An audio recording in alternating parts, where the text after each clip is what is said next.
It's really hard to go after Lori, so. Hi, I'm Jenny Bennett, and my son Everett is almost 12 years old. We received the SLC 6A1 diagnosis 2.5 years ago. And I say we because this disease not only affects Everett, but our entire family. I'm honored to share a unique and difficult story. It's not every day where I have the opportunity to speak with real miracle workers who are trying to improve the quality of life for our children and our family. Before Everett was born, I was an adventurous mom of 2 young children. We played so much together. We cooked, tried new restaurants, and drove all over LA finding fun museums. However, the day our Everett was born, our world changed forever. Everett was born at 26 weeks. Far too early and against the odds, Everett made it through, dodging many of the NICU's harshest challenges. After almost 4 months in the hospital, he was finally able to come home to his brother and sister. After 2 months of Everett being home, I noticed he had weird shakes. I was told by our medical team that this was because his nervous system was born premature. I also noticed that he'd stare off and not respond to me. Professionals again told me that it was most likely due to prematurity, and around 2 years of age, he should catch up to his peers. Everett's delays didn't improve much, and so he started early intervention at 22 months old. At this age, he was babbling a little, walking, but not very steady. One afternoon, I was washing dishes, and my little man was cruising around the chairs. And all of a sudden, I heard his head crash to the ground, and there was blood everywhere. This drop to the ground was starting to happen constantly, and I can't count how many times we went to the ER, how many staples and stitches he's had in his head. ER doctors looked him up and down naked to make sure I wasn't abusing him. A doctor thinking I would hurt my baby made me heartbroken and have trust issues with the medical system. So I started recording Everett all the time to make sure I could catch one of these bizarre drops to prove to doctors I wasn't hurting him. And the more footage I had, the more experts could help me out. One neurologist ignored my recordings and told me that he's just walking like a drunken sailor. Another neurologist told me he had cerebral palsy, which turned out not to be the case. I wish I had a doctor that listened to me during Everett's first few years of life. I needed a doctor who wasn't constantly checking their watch to make sure they weren't late for the next appointment. I needed a doctor who wasn't simply looking for textbook symptoms. Dr. Huff was the first neurologist to understand my concerns. He looked at my recordings, he asked me questions, he played with Everett on the floor, and he really listened to me. Unfortunately, EEGs and MRIs had come out normal, not showing any sign of seizure activity. And all genetic testing had come out normal. But we started with broad spectrum medication for seizures and a helmet. Unfortunately, without a real diagnosis that explained his challenges, by the time Everett was 3, the school district felt they had all the answers for me. But I had concerns. My son couldn't walk without falling hundreds of times a day. He couldn't hold a crayon. He couldn't glue or cut. Heck, he couldn't even rip paper, how they have ripped paper during arts and crafts, or turn pages in a book. His eyes were constantly fluttering. He wasn't speaking. He wanted to be held everywhere, especially when he wasn't home. He was extremely anxious. And our public preschools want our disabled children ready for kindergarten by teaching them how to sit, listen, and comply. My son couldn't sit more than 20 seconds. And while these are school skills, Ev really needed to play and understand his body. Too many structured activities were skipping important milestones for my son. And I did find a place for Everett to grow during those preschool to kindergarten years. It was a play-based school with typical peers.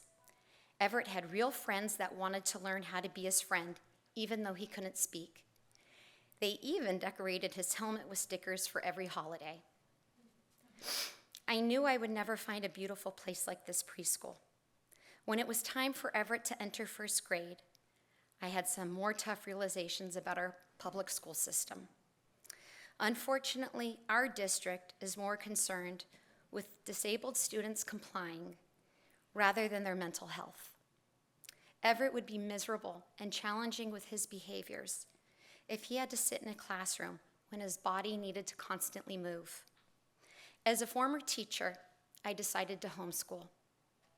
Everett deserved a space to learn that was accommodating to all his needs. And mostly, he deserved to enjoy learning like any other child. However, we have to have an annual IEP meeting with our district in order to get services funded for my homeschool program.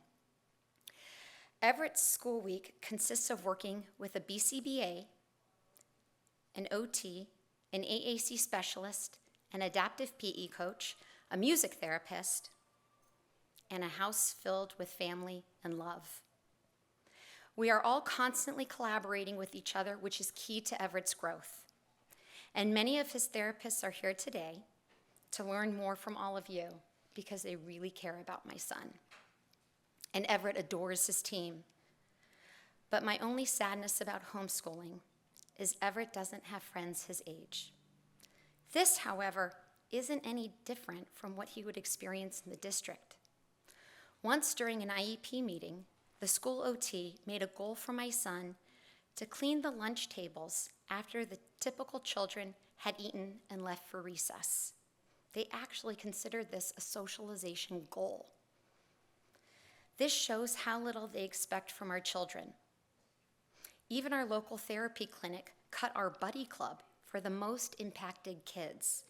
Yes, even in the disabled community, my son is seen as too much. They made many excuses that still hurt me to my core. But the truth is, it was always about money.